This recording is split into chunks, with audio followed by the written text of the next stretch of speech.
Hey guys, আজ আমি explain করব legend of the blue sea Korean ড্রামাটি 10 নম্বর পর্ব। এর প্রথম 9টি পর্ব ইতোমধ্যে আমি এক্সপ্লেন করেছি। সেই ভিডিওগুলো যদি আপনারা না দেখে থাকেন তাহলে ডেসক্রিপশন বক্সে লিংক দেওয়া আছে, সেখান থেকে অবশ্যই ভিডিওগুলো দেখে নেবেন। তো চলুন শুরু করা যাক আজকের এক্সপ্লেন ভিডিও। শুরু করার আগে আমি রিফাত আছি আপনাদের সাথে। স্বাগতম আমার চ্যানেলে বিএম দা এক্সপ্লেনার।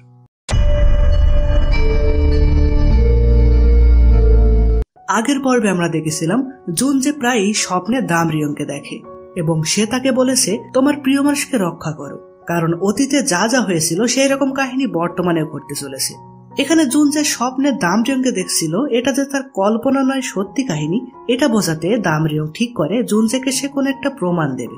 তাই সে তার একটি ছবি আঁকায় এবং সেটি সিল করে তার বাড়ির একটি জায়গায় পুঁতে রাখে। আর বর্তমানে চাষিয়ার টিম মেম্বাররা সেটি খুঁজে পেয়েছে। তো সেটি পাওয়া মাত্রই চাষিয়া জুনজেকে খবর পাঠায় সেটি দেখতে আসার জন্য। জুনজে সেখানে গিয়ে যখন ছবিটি দেখতে পায় তখন সে বুঝতে পারে সেই দামরিয়ং এর পুনর্জন্ম। আর দামরিয়ং এর বলা কথা অনুযায়ী অতীতের সবকিছু আবার ঘটতে চলেছে। কিন্তু অতীতে কি এমন ঘটেছিল এবং দামরিয়ং কাকে রক্ষা করতে বলছে, এটা ভেবে জুনজে চিন্তিত হয়ে পড়ে। তো যাই হোক, এরপর বাড়িতে ফিরলে জুনজে রাতে আবার দামরিয়ং এবং জলপরীকে স্বপ্নে দেখে। ফলে তার আর ঘুম না আসায় যখন সে বাইরে আসে তখন দেখে নামদো এখনো জেগে আছে। নামদো তাকে বলে, এই শিমসং মেয়েটা কিন্তু খুবই অদ্ভুত, জানিস আমি হসপিটাল থেকেও রিপোর্ট বের করেছিলাম। সাধারণত হাড় ভাঙা জোড়া লাগতে মিনিমাম 1.5-2 মাস সময় লাগে, কিন্তু শিমসং 1 সপ্তাহের মধ্যে ঠিক হয়ে গেছে। এছাড়াও সে জলপরীর থেকে গোপনে রেখে দেওয়া মুক্তাটি দেখিয়ে বলে, এত দামি মুক্তা ও কোথায় পাবে তুই বল। তার কথায় জুনজেও ভাবতে বাধ্য হয় যে জলপরীর নিশ্চয়ই কোনো গোপন রহস্য আছে। তো পরের দিন সকালে জলপরী তার সেই পিচ্চি বন্ধুকে বাড়িতে নিয়ে আসে। তার নাকি আজ স্কুলে যেতে ইচ্ছা করছিল না, তাই সে জলপরীর সাথে দেখা করায় সে তাকে বাড়িতে নিয়ে এসেছে। জুনজেরা তার কাছে জানতে চায় তুমি কেন স্কুলে যাওনি। সে জানায় তার বাবা নেই, সেজন্য সবাই তাকে আলাদা ভেবে কেউ তার সাথে মেশে না, তাই তার স্কুলে যেতে ইচ্ছা করে না। জলপরী তখন মনে মনে বলে, আমিও তো সবার থেকে আলাদা, জুনজে যদি সত্যিটা জানতে পারে তাহলেও আমাকে ছেড়ে চলে যাবে। এখানে তার এই মনে মনে বলা কথা পিচ্চিটা শুনতে পাই, এমনকি জুনজেও শুনতে পাই। জলপরী তখন তাড়াতাড়ি তাকে নিয়ে তার রুমে আসে আর মনে মনে বিভিন্ন কথা বলে বুঝতে পারে আসলেই পিচ্চিটা তার মনের কথা শুনতে পারছে। এখানে তার মনের কথা জুনজে এবং পিচ্চি কিভাবে শুনতে পাচ্ছে সেটা আমরা পরে জানতে পারবো। তো জুনজে এরপর যায় তার আঙ্কেলের সাথে দেখা করতে। তার আজকে জ্ঞান ফিরেছে, কিন্তু সে কিছুই বলতে পারছে না। সেখানে তার আন্টি থেকে জুনজে জানতে পারে ইনার সাথে নাকি তার মায়ের কথা হতো। তার মা এখন কোথায় আছে এটা তিনি জানেন না। আর জুনজে বাড়ি থেকে চলে গেছে এটা শুনলে সে কষ্ট পাবে বলে তিনি তাকে মিথ্যা বলেছে যে জুনজে বিদেশে পড়াশোনা করতে গেছে। তো অনেক বছর পর মায়ের কথা শুনে জুনজে কষ্টে বাড়িতে এসে ড্রিঙ্কস করতে থাকে। তখন জলপরী তার কাছে এসে বলে, আমাকেও ড্রিঙ্কস করা শিখিয়ে দাও।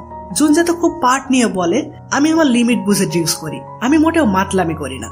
কিন্তু কিছুটা খাওয়ার পরই দেখা যায় জুনজে মাতলামো করতে শুরু করে এবং জলপরীকে সে বিভিন্ন উল্টাপাল্টা কথা বলে। সাথে সে এও বলে, তুমি কখনো আমাকে ছেড়ে যেও না। তো এদিকে পরের দিন জুনজেরা নকল বড় লোক সেজে চাষিয়াদের বাড়িতে যাবে বলে ঠিক করে, মানে ওই যে তার ভাবির সাথে বাটপারি করতে। সেখানে যখন তারা যায় তখন চাষিয়াও বাড়িতে ফিরতে থাকে, কারণ সে তার ভাবিকে বলেছিল এই ধরনের লোকেরা ফ্রড হয়ে থাকে। তার ভাবি বলেছিল তাহলে তারা যখন আসবে তুমি এখানে উপস্থিত থেকো, সেজন্যই সে বাড়িতে আসছে আর কি। এখানে সে যখন বাড়িতে ঢুকতেই যাবে তখন তেইও সেটা লক্ষ্য করে তাড়াতাড়ি তার কাছে যায়। মানে এটা যে চাষিয়াদের বাড়ি এটা তারা জানতো না, আর চাষিয়া যদি এখন ভিতরে ঢোকে তাহলে তারা ধরা পড়ে যাবে। তাই তেইও তাড়াতাড়ি তার কাছে এসে বলে, তোমাকে আমার কিছু কথা বলার আছে, আসলে আমি তোমাকে ভালোবাসি। চাষিয়া তখন তাকে নিয়ে একটি রেস্টুরেন্টে আসে আর সে কবে থেকে তাকে ভালোবাসে এইসব জানতে চায়। তেইও এই সুযোগে নামদোকে SMS করে জানিয়ে দেয় ওটা চাষিয়াদের বাড়ি, তাড়াতাড়ি পালা। নামদোরা তখন তাদের জরুরি কাজ পড়ে গেছে বলে তাদের বাড়ি থেকে চলে আসে। এখানে জানিয়ে রাখি জুনজের মা তো চাষিয়াদের বাড়িতেই কাজ করে, কিন্তু জুনজের সাথে এখানে তার দেখা হয় না। তো যাই হোক, জুনজেরা বাড়ি ফিরে আসলে নামদো বলে একটু হলে তো আমরা ধরা পড়ে যেতাম। এটা শুনে জলপরী বলে, ধরা পড়ে যাচ্ছিল এর মানে কি? সে তখন মনে মনে বলে, তাহলে কি তুমি একটা বাটপার জুনজে?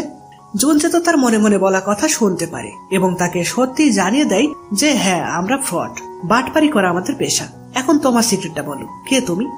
জলপরী তখন মনে মনে বলে, আমার সিক্রেট আমি একটি জলপরী, এটা জানলে তুমি অনেক কষ্ট পাবে, আমাকে ছেড়ে চলে যাবে।